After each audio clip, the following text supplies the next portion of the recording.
All right, ladies and germs, it is the fourth Saturday of the month, which means we're here for the Learn Pro Poker study group that's available to all members, all premium members at rec.poker.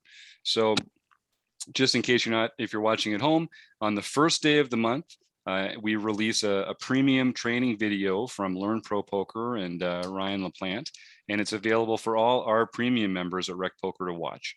Then over the course of the month, we encourage our members to watch the video, take some notes, post some questions in the forums, and then we host this little Q&A/study group on the fourth Saturday of the month. Sometimes we get a visitor from Learn Pro Poker to come and talk about it.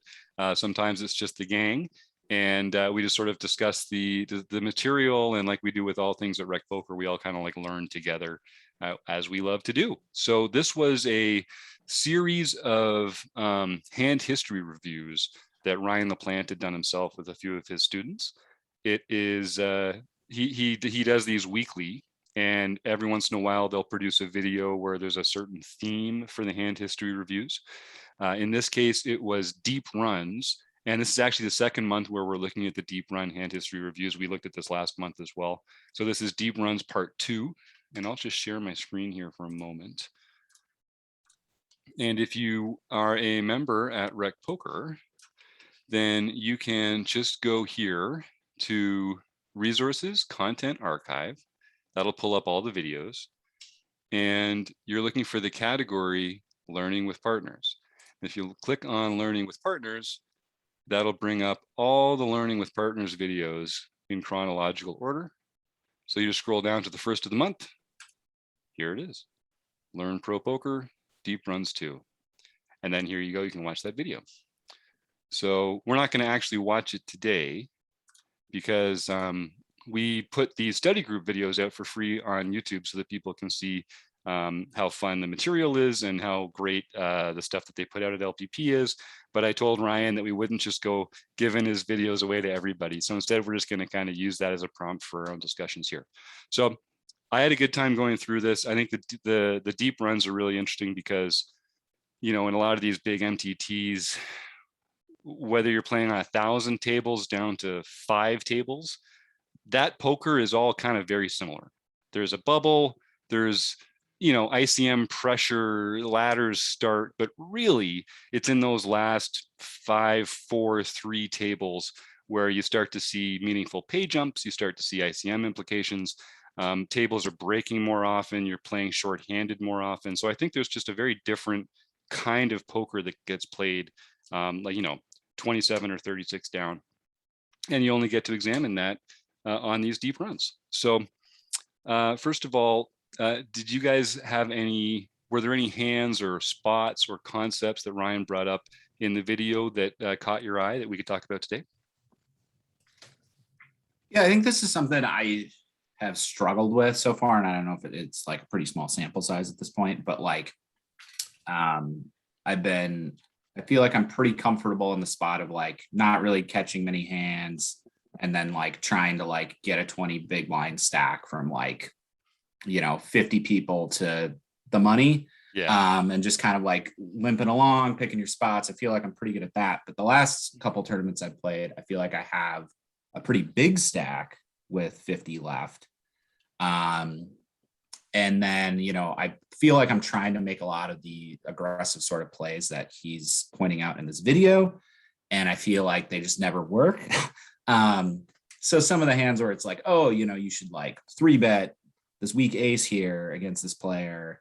And then, you know, I feel like, you know, I bad flop, I see bet and they check raise and I'm just like, you know, and then there goes a third of my chips and I'm like, come on. So I feel like, I don't know if from like a 10,000 foot view, if like that just happens and that's what you need to do to play for the win, you got to keep your foot on the gas and just like keep going. And that's why, you know, professional cash rates are like 25% because you get in that spot, you just you go for it rather than trying to just make the money. And so like from the 10,000 foot view, I think like getting to these like spots, I'm curious like what you both think about that.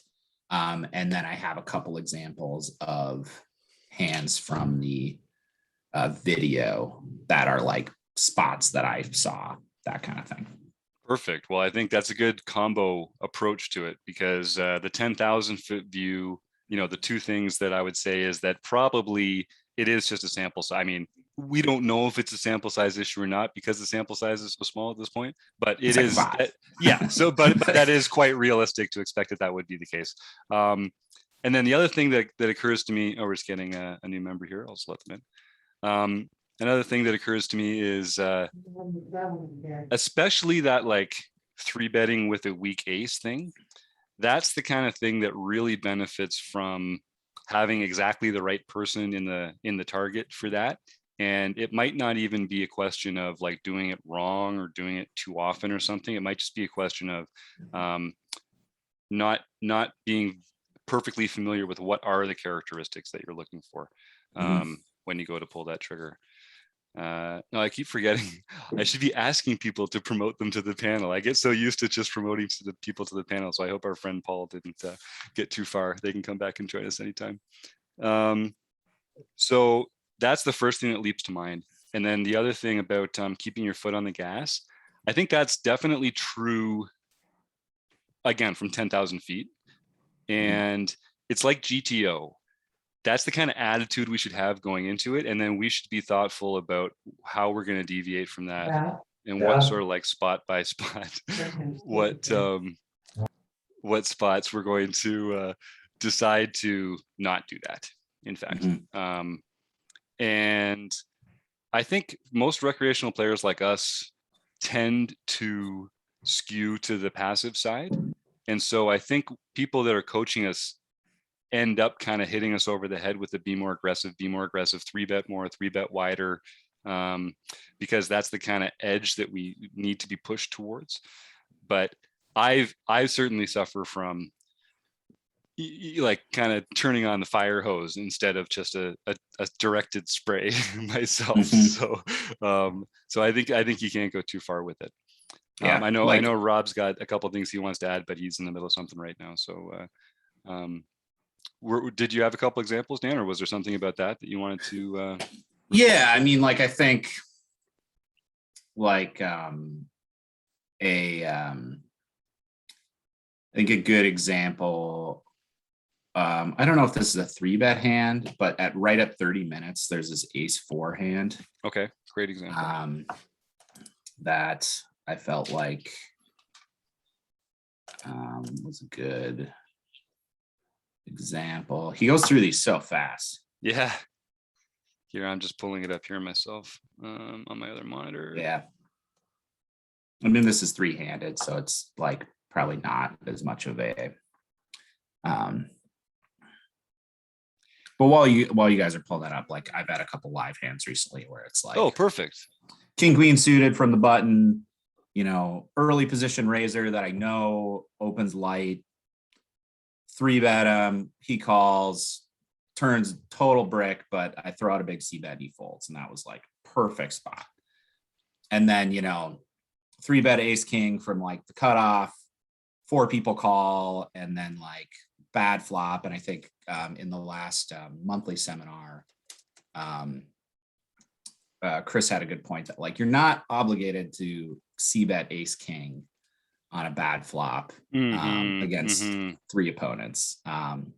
So I think there's like times like that where I feel like I need to be more willing to give up and just be like, this is a 3-bet, check it down, and fold to any pressure, because like there's value in the 3-bet, but then you lose that value if you're just like calling garbage, or just like feel like you need to float, or like I feel obligated to c-bet here because it's good for my range, but it's like I just have no value. So I just gotta like be willing to lose the 6,000 chip 3-bet and then not call the like extra 10K and like c-bets to just find out that they're gonna, raise the turn or river big. So one thing I've noticed is a lot of people don't realize that ace king still has showdown value on a board that is unconnected, or with a lot of low cards, that sort of thing. You still have some showdown value with an ace high. And I think people forget that sometimes and try to make things happen and make people fold and do those types of things where you can actually do some pot control, keeping the pot small and still have an opportunity to show down the best hand. Mhm. Yeah, and one thing that I remember clicking with me about this, Dan, was, and I think you just mentioned this earlier, so I want to reinforce this point, that the 3-bet had its own EV that made it a good decision. And usually those bluff 3-bets are a good decision because your opponent is going to have a wide folding range that they ditch a lot of their bad hands when you 3-bet them. So when they continue, the 3-bet has failed. Like, it hasn't failed. It did what you wanted it to do. It's just the distribution of his range, he was in a better part of his range than you wanted him to be.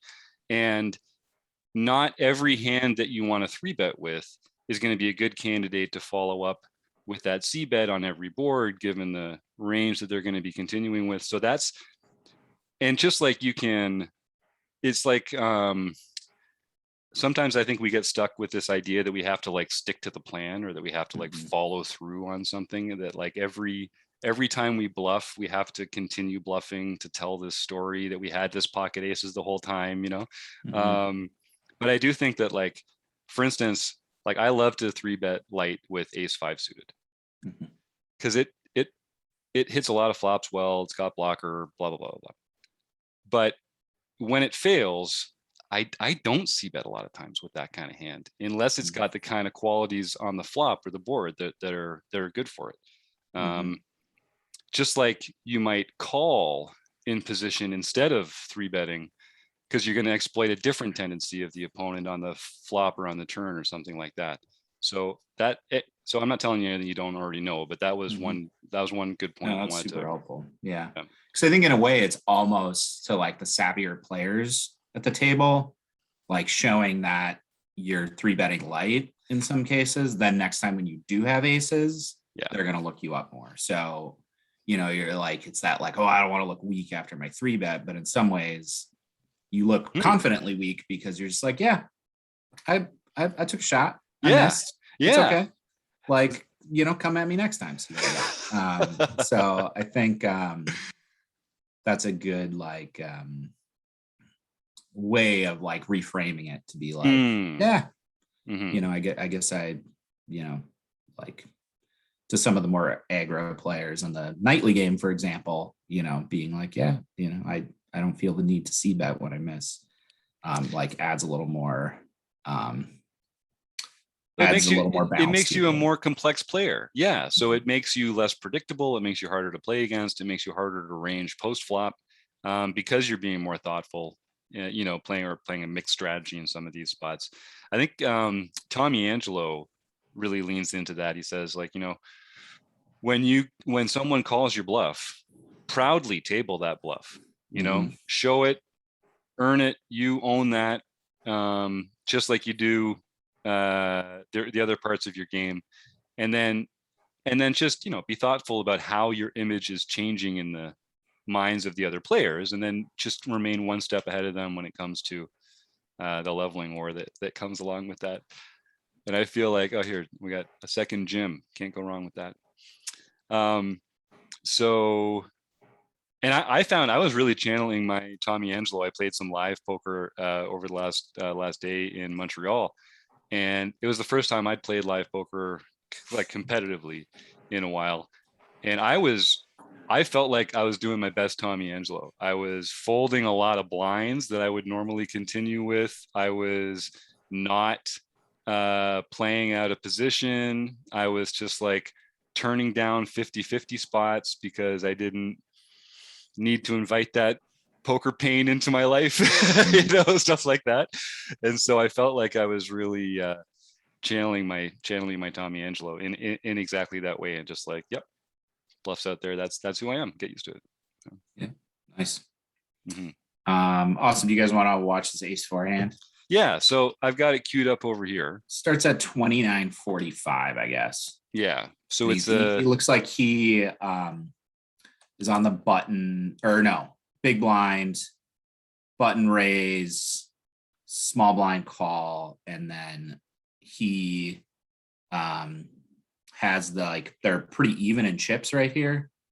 And Ryan's saying like you should have blasted this one, basically. Mm-hmm. And I'm just looking at the chip stacks here. So yeah, Ryan or the heroes in the big blind. The blinds are, I think, 75, 150. So there's 300,000 is the 2x from the button. And they all have around 7 million chips, 6.5 to 7.5 million chips. So It's pretty deep. Yeah. yeah. So yeah, think about that's let me see. 150. Or I guess that's not 20, as no, it's like 20 something. I think Yeah. they're not in like Like- desperation zone. It looks like it's 150, 300 and the button just limped Oh, is that what it is? Okay. because he's in the big blind and has a decision to make. got it. So this is exactly that kind of hand that you're talking about, right? Mhm. And it is, it is very different that they're three-handed Mhm. because all the ranges are so much wider, and it's just a lot less likely that another player has a better ace, which is a real concern when you're playing full ring, of course. Mhm. That happens all the freaking time. But I kind of I hear what you're saying though, because it's like I played all this time to get down to three-handed. Am I really just going to shove ace four offsuit because the math says that like from the top down it's part of my Yeah. value range? I think he's advocating he goes like 1.5x. Yeah, let's roll this Yeah. one through here. I think we go 5x. Yeah, he's saying you should go 5x, but he's saying that probably theory says you should just jam. But he prefers a 5x. So Well, that makes sense. And then that's a raise fold, I think, for him, right? That's not a that's not a raise call when he goes Fold 5x. to the jam. Yeah. Yeah. yeah, because he's anticipating the guy on the button might be doing this with a premium hand just to try to get some action as opposed to raising and get two folds. Yep.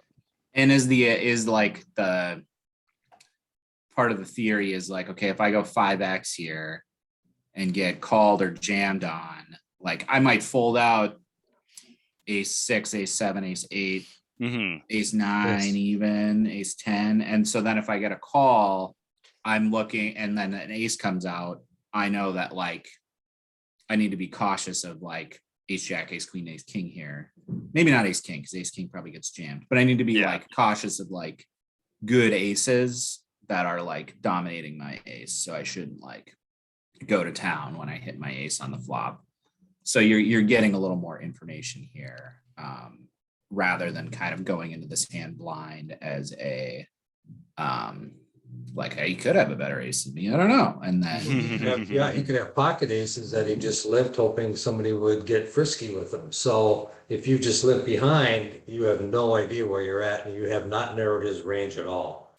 And you have an ace, you have a blocker. So get out there, put a 3-bet in to, or actually it's just an initial raise because nobody bet or nobody Right. raised yet. Put a raise out there and narrow everybody's range, or else take the hand down right there. Yeah, and I like that. It's one of those great qualities about that ace, those wheel aces, using them for those bluff raises. One of the great qualities is that you can get better aces to fold. So it's just harder to do that with like ace 9 or ace 10 because they're not gonna fold. So those are better calling candidates there. And then I think the discussion about this hand is interesting too, because he's advocating for more aggression on this board. And I think the discussion of like what cards you should continue on is pretty interesting. So I don't know if you guys want to take a second and listen to that. Yeah, so the flop comes 5-9-9. Is that the hand that we're talking about here? And yeah, let me just run it on my own. I'll just mute this so I can hear the audio, and then we'll come back into it. Hey Jim, good to see you, sir. Did you get a chance to watch the Learn Pro Poker video this month? Did not, so I'm kind of behind here. So apologies, and I'm late. We're at So about 29.45, the hand there.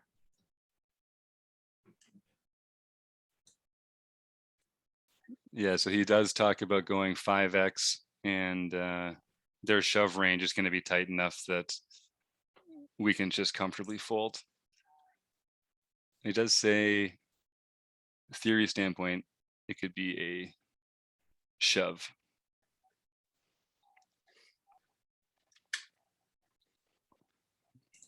So the flop comes 5-9-9. We've got the ace of ace and 4. And Ryan says on this particular flop, he doesn't mind a check raise or a check call. But he likes leading the turn when the turn comes a 6. Now I'm not like, so let's talk about this a little, Dan. So this is 5-9-9. I think we decided it was a limped pot where we're in the big blind. What is it about this board that makes it a good check raising candidate? 5-9-9 rainbow. I mean, I guess So it's good from sorry, there's a vacuum cleaner going upstairs. I don't know if you guys can hear that. no, you're okay. Always So it's something. professional over here. Hey, Right, life at home. internet outages, whatever. Anyway, Hey, this is rec poker, okay? This isn't Yeah, pro exactly. poker. We know what we're doing Yeah. here. So I mean, it hits the big blinds range much better than the openers or limpers range. And it's a paired board as well, which makes it like much harder for them to hit. So if they have just like random overcards like a king jack, king queen, queen nine, or not queen nine, obviously, but you know, queen jack suited, something like that they wanted to see a flop with, it's very unlikely that they're going to hit this flop. So he was actually advocating a lead on this board as well, and a turn, a flop lead or a turn lead or a check raise. So it seems like he's like, this is a good flop for us to do something like that. Is that? Yeah, and I think because these paired board flops are hard to hit, it makes them good candidates for c-bets. And so anytime there's a good candidate for a c-bet, they're going to be c-betting wider. And so that makes it a good candidate for a check raise, just because they're bluffing with a lot of their c-bets. So then the question comes, so then what are the qualities of our hand or the board or whatever that make it more likely that they're in that bluffing part of their range or something like that? And having an ace, I guess, is helpful for that. Having a 4, I guess, is a little helpful on this particular board. But I think most of it is just that it's a hard board to hit. So it's a good one to take a shot at. And Ryan does talk a lot about leading turn as an underdeveloped branch of the decision tree, particularly for us recreational players. I think he doesn't like to call it a donk on the turn, but that's what we're talking about, into the aggression. And yeah, that'd be a whole nother conversation we could have one of these Saturdays. I think would be just talking about that particular action. We did a rec poker seminar, I want to say in March or April or something like that. That was all about post flop lines, and we talked a lot about this kind of dynamic and how leading the turn kind of breaks the flow of the hand, and how that can be advantageous or disadvantageous according to what you're trying to do. But none of us are leading the turn enough, I believe, Ryan, when he says that. So then I'm going to listen along a bit here while he talks about it. He says the thing about turn leads, how good of a turn card is this for us? He seems to really like the 6. He thinks it's the best. He's one of the best cards in the deck, right? And is that because we have a 4, so we're blocking a lot of potential straight draws? I think so, and I think because it makes it easier for us to rep the straight. Right, He like a wants to 7-8. see. We can represent a 7-8. Yeah, he wants to see like 4, 5, 6, 7, 8 here, because those are going to make it less comfortable for the in position player. because it just makes it sort of like more likely that we've got them crushed. Let's see if he says anything about. Yeah, he says 6s and 7s and 8s are the best ones to a significant degree, which makes a lot of sense. And then the river comes in 8, and the hero checks and folds to a bet. And Ryan seems pretty insistent that we should be betting at that point. And I'm not sure if that line would depend on having bet the turn, because you can much more easily, because now the flop is 5, 9, 9, 6, 8. So a bear 7 makes a straight, and there's a paired board. So it's a lot easier to rep that 7 on the river if you've bet the turn too, if you've led the turn. So I guess that's taking that initiative away is a valuable part of that. Just see if he says anything else.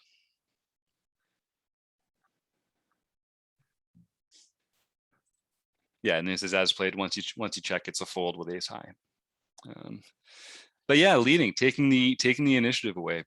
And I think when you get short stacked, that becomes a lot more powerful too, because when you've got 80 big blinds, someone putting 4 or 5 in on the turn really is a pretty trivial matter for you, even though it might be proportionally a large portion of the pot. It's just not that threatening to your stack. But if you've got 20 big blinds and someone's putting, leading into you for 4 on the turn, that can leverage your whole stack right there. Now you have to make a really big decision about how to proceed. Good one. Good pull. What else did you come across, Dan? There was one more hand at 1948. All right. Starts the queen jack. It's 3-handed again, but it's a queen jack 3-bet on a super low board that he kind of barrels on and loses a bunch of chips, or that hero does. And so this is the kind of thing that I feel like always happens to me, or like, is like a common thing where you're like, I should be aggressive here. And then like, you just get called down and, and you feel like, why did I do this? Exactly. Why did I do this? All right. So here in this spot, I'm just looking at it here. So we are in the small blind, and it looks like the blinds are 60,000, 120,000. So the button 2 X's, and we've got queen jack offsuit. And I'm just going to listen over what Ryan has to say here. So it goes 3 bets about 3.5x, and the flop comes 7, 6, 4 of hearts, which we do not have a heart, but it's one of those spots. This is a great board to see bet at a small sizing, just like the chicken board. These are boards that either your opponent, a very small part of their range has a very strong hand here, and then the rest of their range really cannot continue. So it's a good chance to use a small sizing. And maybe that's one thing, Dan. I don't know if you mentioned making like a chunky C bet when we were talking about this earlier. I think especially as you get towards the later stages of the tournament, you can start sizing down, not only in absolute numbers, but also proportional to the pot. I think the more we learn about tournament poker, the more we're going to see like 20% pot bets, 25% pot bets for C bets, especially when we're doing it with that wide range. The wider the range we're doing something, typically we're going to size down because it's going to be very, there's just not that many value hands in it. The wider the range is, they're not making any more value hands to add to it. So there was something that occurred in the Peel. Dan and I were in a hand together, and I made a C bet earlier in the day, much bigger, like 60%, 66% or something like that. And then when I was in the hand against him, I made a C bet of like 33%. And so he mentioned that, well, the last time he had a C bet of this, well, this time he had a C bet of this. Well, there was a reason for that. The first time my hand needed more protection. Okay, I felt that there was enough connectedness to that hand that even though I had top pair, I needed a little bit more protection, so I bet bigger. as not only as value, but then as protection behind it. Whereas in the hand against Dan, I didn't need any protection at all. I had the board locked up pretty much. Mm-hmm. So I could bet small to get the value. And so that's something that, how do you determine when to bet big, when to bet small? A lot of it has to do with the texture of the board. Do you need a little bit more protection because there's a flush draw, a straight draw, or something like that out there? And then does your hand not need protection? You got it pretty well locked up. Well, then you can bet small and just try to get that value from those second hands. Yeah, that was an interesting, like very instructive for me. I kind of tried a crazy bluff, but it was instructive for me to listen to your reasoning of my, and I kind of knew I was like fake money. I'm going to try this here. And it's, but I think like the big lesson was that there was not enough connectedness on the board to really pull off a good bluff raise because There wasn't. Yeah, because it was like you were like he has pocket sixes or quads, Right. and to do this, and like that's just so small. I could have potentially had ace two as well, but I think it was like a very good it was very good to do one in a low stakes environment and like watch it not work. And be like, okay, yeah. Like I needed like a 7, 9, 10, like with two spades kind of flop to pull that off. If there was more potential for those value hands, like I said at the end, there wasn't enough value.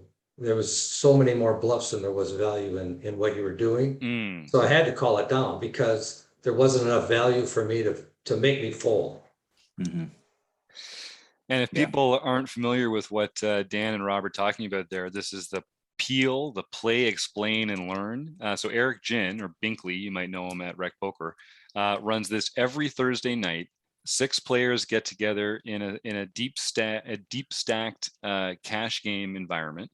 They play on Poker Now, and everyone takes turns. Just the viewers can see everyone's hands, but when you're playing, you can only see your own hand, and you take time to explain your action while it's your turn, and then the next person's turn, and they take time to explain their action. You can't hear each other, but Eric produces this whole thing behind the scenes where you can then watch the video, and all you see is turn after turn of players talking through their action and why they're making the decisions they're making and how other people are responding to that.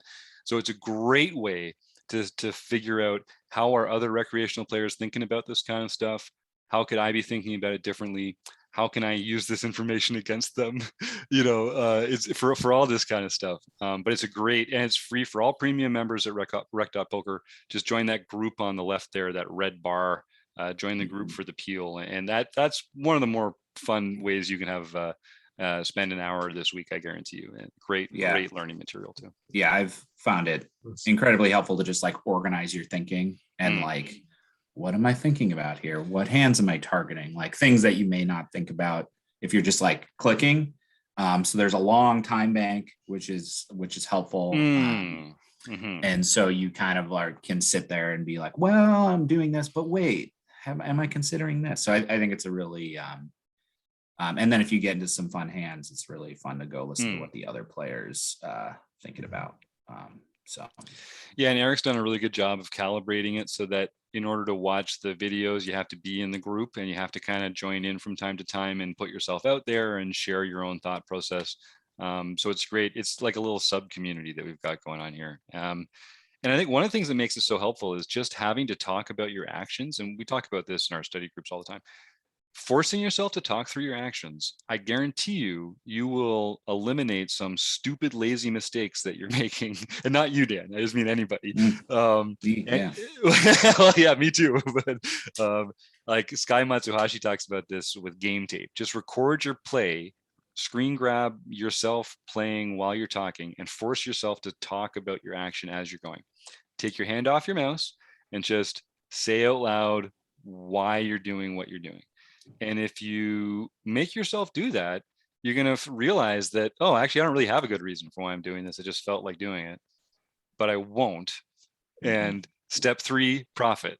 So Yeah. that's one thing. That's one thing. Just, and honestly, we're getting a little sidetracked, but even if you're not in the peel, and even if you're not working with a coach or someone, still just record yourself going through the process, talk your action through to yourself, record that, and record it every time you play. Even if you just delete it or you only save one a week or something, it'll also give you a good benchmark later when you want to look back and see, oh, this is what I was thinking at that, at that level in my development. Or you can have a couple friends over or something, get some pizza and beer and get some analysis on what you could be doing differently. So it's a great tool, even if you never use it. I do think that's a big one. But getting the feedback from everybody else obviously makes a huge difference. So that's what makes the Peel event unique. Awesome. Well, I gotta get on the road to Wisconsin. Oh yeah, Club WPT So tournament. I gotta make a stop. Nice.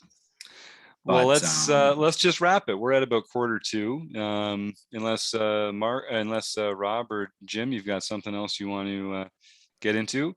I mean, Learn Pro Poker, they do this every month. And if you go to rec.poker/resources, you can find a link for how to join Learn Pro Poker. You get a discount on their monthly subscription. And it also helps us out by telling Ryan that we're the ones that sent you along the way. So if anyone's interested, and if you don't, if money is tight, and we're all recreational poker players, so I get that. If you win our free Sunday night home game in our home game series, on Sunday night, the winner gets a free month at Learn Pro Poker, just for showing up and beating the field. And Ryan LaPlante himself plays in that tournament from time to time. And there's also a prize on him, a bounty for 1 month. So even if you don't have 2 dimes to rub together, come play in the free home game and win a free month at LPP. Well, hey, thanks for, working through the hands I, pulled up and stuff like that. I really appreciate it. Makes it worth the premium subscription. I highly recommend it to any viewers out there. Thanks, Dan. You're the man. And I really enjoyed working with you in Flopzilla for that focus event. So I'm going to be there for this one too, even though I'm down in Vegas. It's on a good night. So I'm looking forward to seeing you there as well. Great. Awesome. All right, gang, good luck this afternoon. And make sure everyone plays in this Club WPT tournament tonight. We got a first prize. Someone's got to win it. I'm all tapped out. I can't win any more sets today. It's already been decided, but someone else is heading to California. So I hope it's someone in this room. Awesome. Sounds all good. Right. Thanks, guys. Thanks, everybody. Take care.